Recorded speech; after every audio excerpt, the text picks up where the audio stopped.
बिस्मिल्लाहिर्रहमानिर्रहीम। हमने enzyme chapter start किया था।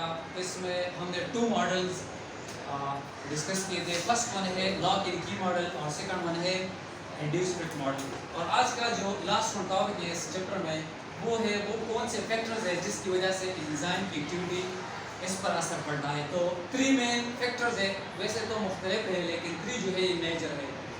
फर्स्ट वन इसमें आता है टेम्परेचर। टेम्परेचर का बहुत अहम किरदार होता है एंजाइम की एक्टिविटी पर।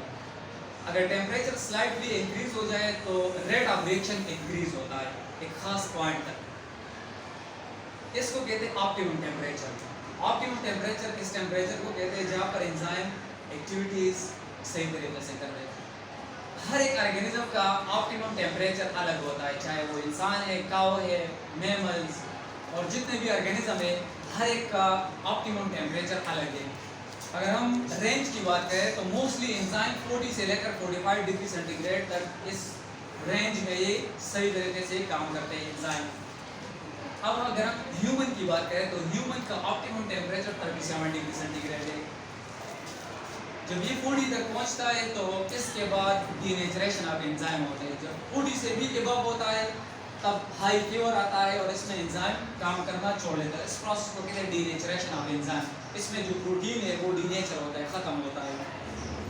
इस तरह बैक्टीरिया ऐसे ऑर्गेनिज्म भी मौजूद है जो 90+ डिग्री सेंटीग्रेड में वो सर्वाइव कर सकते हैं, वो अपना नस्ल बढ़ा सकते हैं।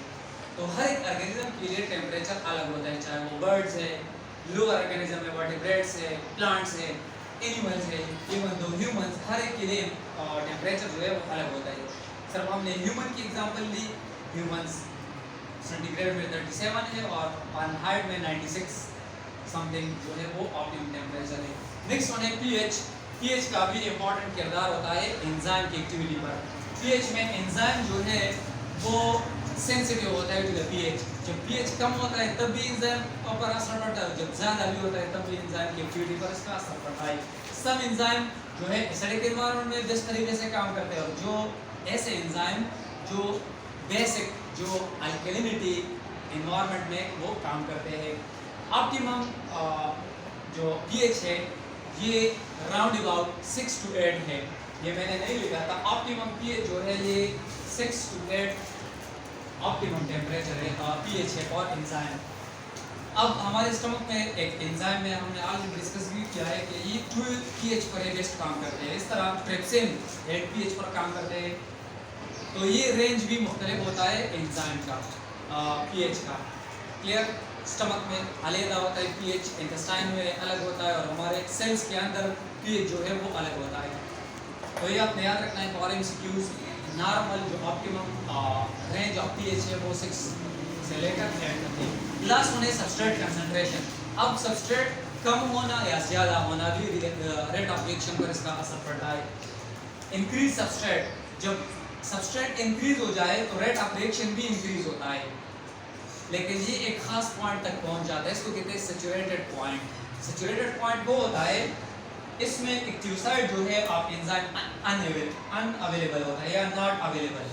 मीन जितने भी एंजाइम होते हैं हर एक के साथ सबस्ट्रेट अटैच होता है तो फर्दर रिएक्शन नहीं होता है।